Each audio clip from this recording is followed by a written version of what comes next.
Welcome back, Reluctant Preppers. With us today is Bill Murphy. He's a financial commentator and co-founder of the Gold Antitrust Action Committee, GATA.org, which is organized in 1998 to expose and oppose and litigate against collusion to control the price and supply of gold and financial-related instruments. GATA have used the U.S. Freedom of Information Act to investigate and to sue the Federal Reserve in U.S. District Court. GATA elicited an admission from the Fed that it has gold swap arrangements with foreign banks and insists on keeping them secret. And the court proceedings showed that G10 member Treasury and central bank officials secretly discussed the coordination of their policies towards the gold market. The court ordered the Fed to pay court costs to GATA. GATA has since then collected and published dozens of documents showing Western Treasury and central bank efforts to intervene both openly and surreptitiously against a free market in gold. GATA has held 4 international conferences. Their co-founder, Bill Murphy, is here today, a widely recognized expert on gold and silver markets, the forces that impact them. We have him here today because reluctant preppers are doing what they can to protect their families from unnecessary financial and physical risk. And one of the forces that we cannot control is those that affect our currency. Bill's here today to talk to us even about forces that are impacting the value that is being assigned to precious metals, gold and silver, real money. Welcome today to Reluctant Preppers, Bill. Glad to be here, Donegan. Thank you. I was hoping you could help us address the topic of what your family needs to know about gold and silver.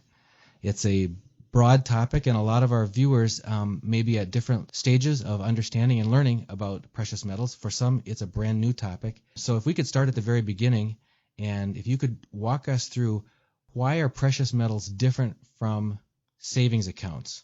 Well, the whole thing is, as you might surmise, Donegan, this is what a huge subject to try to get into. All I can say is that, gold and silver are different than other things because, they have no counterparty risk. They have no other liabilities attached to them when you have physical gold and physical silver. And simplistically put, even today with many of your listeners may know about, quantitative easing and the government printing all kinds of money to try to keep our system afloat.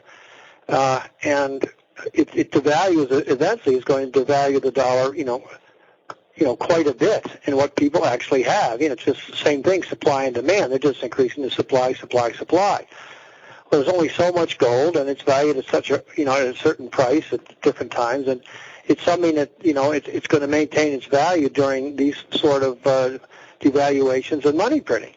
So for people to own some gold or silver as protection against other assets falling apart, many other advisors think is a good thing. And of course, I'm very prejudiced, and I think owning a lot more of it is going to be the way to go in the years ahead. So, I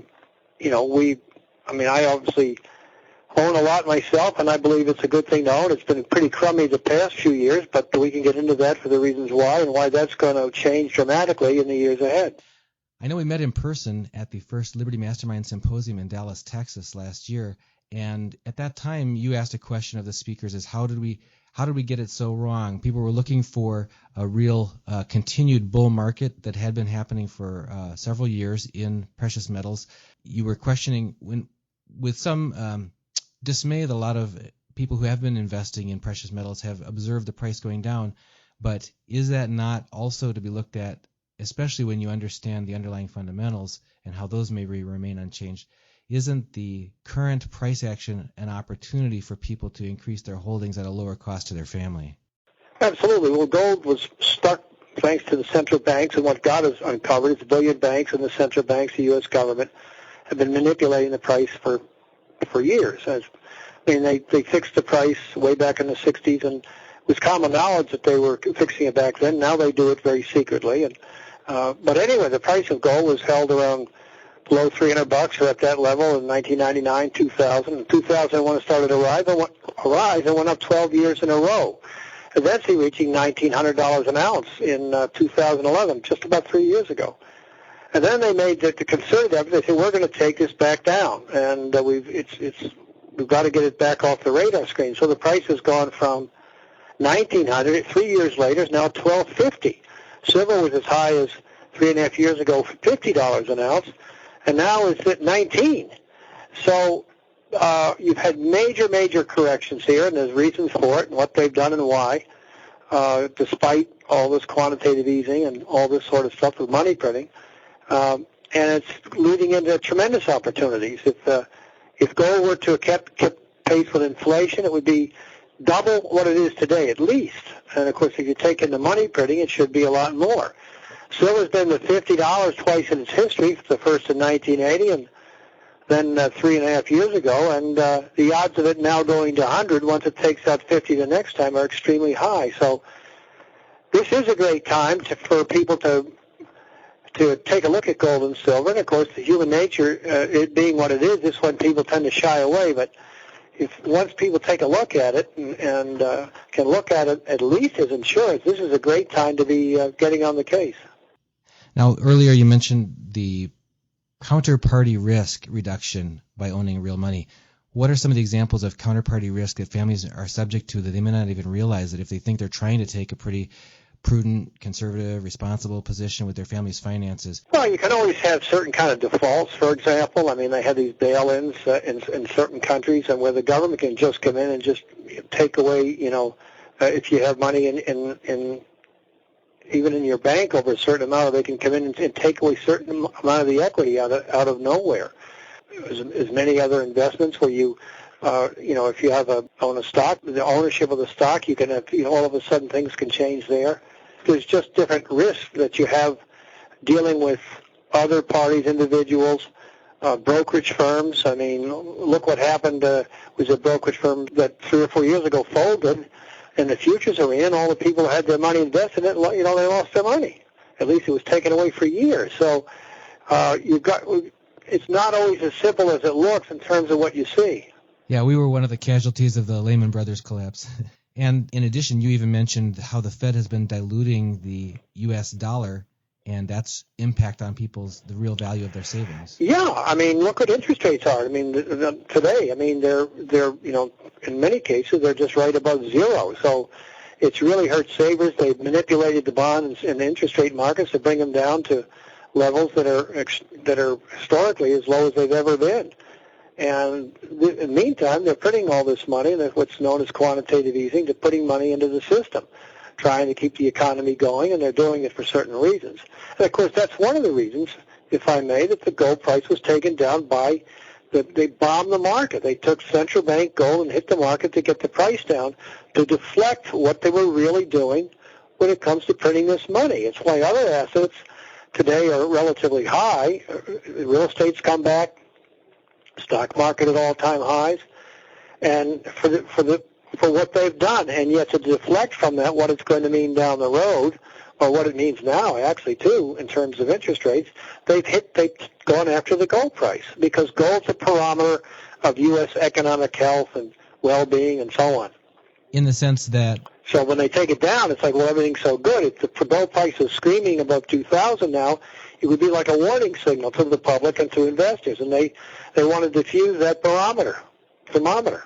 Let's walk through that again in slow motion, because I think you covered very, very efficiently there what I think may be some major concepts for people to get their heads around. That as inflation is driven through diluting the money supply through money printing at the Fed, which is going on at the tune of arguably $25 billion a month now. It used to be $85 billion a month during the peak of the QE, but there's lots of arguments about how much is actually being revealed about that. But due to that and other forces, actions taken by the Fed to dilute the money supply, the value of the U.S. dollar drops, and if it's the measuring stick by which you're measuring all the other values of everything, including the consumer goods you buy, your investments in stocks and bonds, your value of your home and everything, if your yardstick is shrinking, everything else should appear to measure bigger and bigger. The stock market should appear to go up and up, and the value of your home should appear to go up and up. People don't seem to mind that so much. That seems to give them that flush feeling of good times and a wealth effect when they see their 401k value looking like it's going up and up and their house going up and up in value. But you're saying that by rights, if I'm hearing you correctly, the value of gold and silver should also be going up in those times because... Absolutely. I mean, it makes common sense. I mean, when the last quantitative easing started, gold was at 1,700 something. 1798, I think, and now it's it said it's 1250. Why would gold and silver should have collapsed with something like this? Now, The other thing that's ironic, it's the dollar has recently been going up, although the euro is about the same price it was when this quantitative easing started. But it's because the other currencies, the yen and the euro, are so lousy that the dollar has been strong. But again, think of gold as a thermometer or barometer of the well-being. So when you take it down, I mean, think of it. Every time the gold price is screaming, what do they talk about? Too much inflation, bad for the dollar, some crisis. It's bad for Wall Street, bad for the politicians. It's hated. So as you just said, when you get the price down here, with the other assets going well, it looks like everything's very copacetic and just fine. But behind the scenes,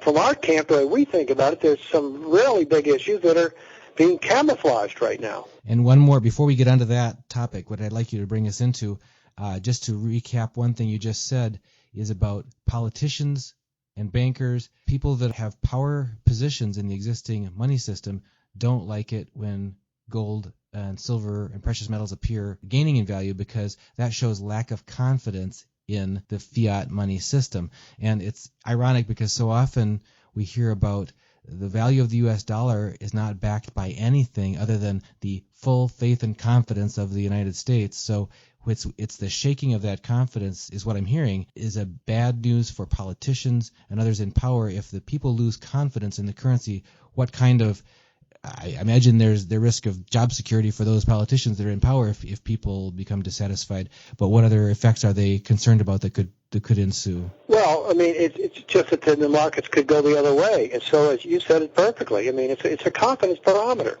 And so they want everything to look that everything is just fine. And one of the ways to do that is to keep the gold price down. That it's like a vote of confidence in what they're doing to aid the system. And there's some real concerns now about what's really going on, that the stock market's just being pumped up because of all this money's got to go someplace. And so and even the real estate market, that things collapse sometimes out of nowhere when things are artificially created. My personal opinion is that the artificially driven gold and silver down to too low levels, and why other asset prices are too elevated. And out of nowhere, things can blow up. There's something that they call derivatives that are just gone bonkers. They're paper instruments used by the big banks and by the big financial interests to do what they want with markets. And I know J.P. Morgan has a $2 trillion a day operation in Florida. It's a secret operation, and that's not from me. That's from Jamie Dimon, their CEO. And these things have got things going so that everything's sort of jiggered, that everything is fine feeling, like the old movie, The Stepford Wives.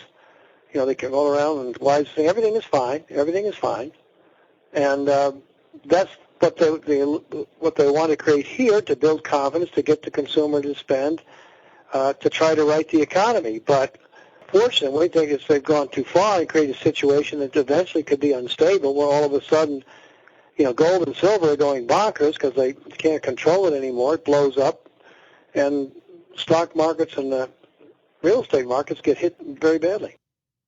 Now, what are some specific examples you can bring that might be the most classic or recurring or classic examples you can explain to our viewers of ways that you see the price of gold or silver being manipulated down on a recurring basis? Well, there's so many of them. I mean, this is one of my favorite ones recently, is that they have what they call an access market opening. And there's a COMEX where they trade commodities silver during the day, and then it goes and shuts down in what they call access market trading. And then it reopens like at 6 o'clock New York time. It has reopened lower 91 out of 95 of the last times. That is almost a statistic impossibility that a market could do something like this. And that's when gold and silver has dropped from 21.50 now to below 19. And it's like an indicator of what they're doing. I mean, it just shows you how rigged the market is. I mean, I can't tell you how astounding that is. And going back 3 years of the silver bear market, it's opened up lower 83% of the time. So they stepped that up. It's just a little nuance, something that we noticed that no one talks about. I mean, how can people who follow the silver anyway, not talk about something like that? It's a perfect example of how rigged it is, and what a signal they're giving to what they're trying to do to get the prices of gold and silver down. I mean, there's so many things. I mean, when the silver goes up, it's limited so often to 1%. No follow-throughs allowed. When you get bullish news, the market gets hurt. Everything is negative, and you can just see how the market's traded. We've watched it for years. The players that we hear are on the short side. Where they come in and how they do it. I mean, 2013 when the price was about 1,600, 400 tons hit the market. The price dropped to $203 in days. There was no reason in terms of the news to account for something like that. There's no rule of law. The CFTC does nothing. The big banks and do whatever they want to do, and the CFTC lets them get away with it. So this is a regulatory agency. This is the what does CFTC stand for? Yes, the Commodity Futures Trading Commission is the one who's supposed to monitor the legal operations. It's a branch of the federal government? Yes, it's an agency of the federal government. But, how can people not understand how manipulated this is when every other market has been revealed over the past years to be manipulated? This big interest rate in Europe called the LIBOR market, and that was a big manipulation scandal. There's a scandal that's evolved about in the currency markets. It's been one thing after another. Everyone knows that the bond market, they even admit it, the bond market's manipulated. They force the rates down, and that's what that's all about.